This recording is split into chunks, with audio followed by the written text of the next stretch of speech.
everyone. It's Alex Miller at Capnion here.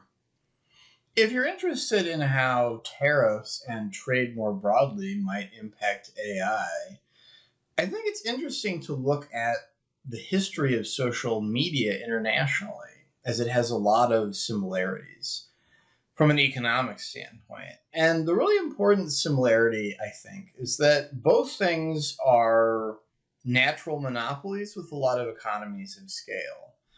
So in the social media case, storytelling is easy. It's no fun to be on a social media network by yourself. And the more people join, the more fun and useful it's going to be.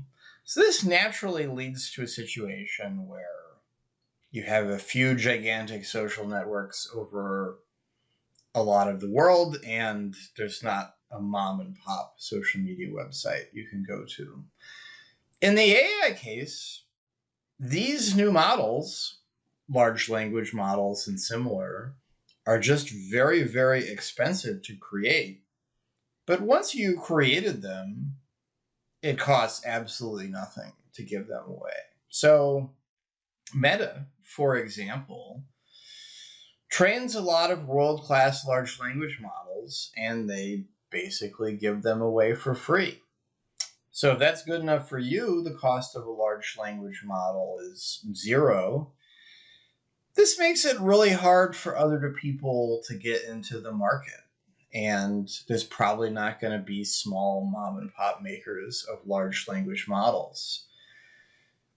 Back to social media, I think it's really interesting to note how the different big American social media networks, in some cases, had luck operating in other countries, and in some cases didn't. Europe is a really great conversation piece versus China. People in Europe use Facebook and Twitter. They use a lot of the same social media sites people use in the United States. China, this is not true at all. There's a whole different universe of Chinese social media websites. There's a vaguely Chinese Twitter. You hear it talked about a lot, actually, as the prototype of the Everything app. You can send people payments, etc. A lot of this is about government policy. In China, they were a little bit indirect and shady about it, but they clearly didn't want these American companies coming in. And I don't know exactly why. It could have been they wanted their own native industry. It could be about control of information. But long story short, it was really hard for Facebook and these companies to break into China. In the end, they basically didn't. In Europe, the opposite was true. And there's not a whole lot of European-made social media networks. There's a lot about this situation that people in Europe have not been happy with. There's some cultural dissonance in culture of business, culture of regulation of business. People in Europe have long wanted the social media sites to do more about things like regulating hate speech or providing better data privacy, and haven't always gotten everything that they wanted. And it's always been a little bit weird because these are foreign companies. It's all people in California making decisions, and those people are steeped in an American perspective about how these things should go. Returning to trade and tariffs, we don't talk about it this way, but we essentially export social media website to Europe. That's a thing heavily produced from a software engineering standpoint in the United States. And we send it to them, and they pay money for advertising, and that money goes to California. So we don't often think about import-export when we talk about digital goods, but I think it's actually appropriate.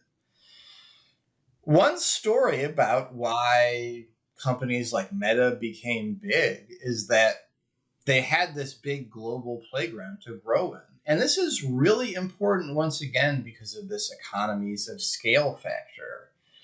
If you don't have a big enough market, maybe you don't win the game and become the natural monopoly. Because once again, if there's somebody else out there that's got easier access to a bigger market, it's just more fun to be on a social media site that has more people on it. And so this is a problem for AI, potentially, if we go down the road where there's ongoing trade conflict. Well, we would have liked to export AI to the world.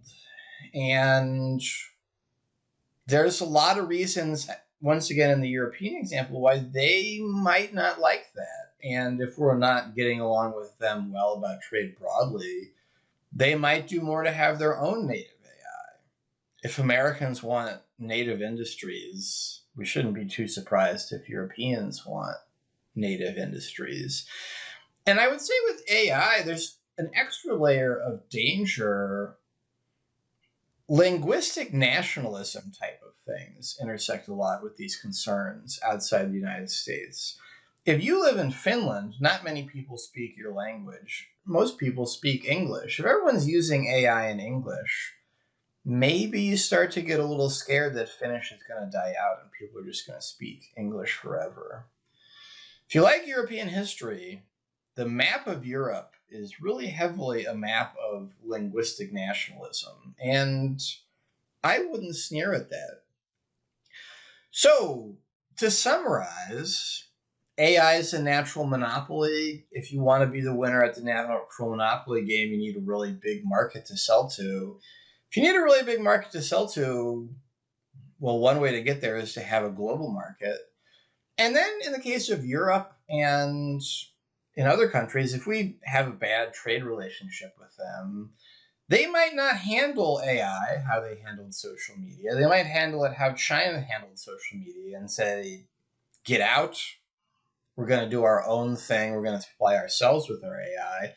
And a final warning note, a lot of AI talent at the top is not American. The top AI guy at Meta, Yann LeCun, is French.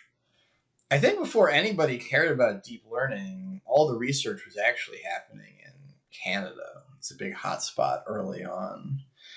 So if they decide to compete with us, they have some moves, and it's not necessarily true that every advantage we've had in the past is going to hold up in a scenario where trade relations internationally are really lousy.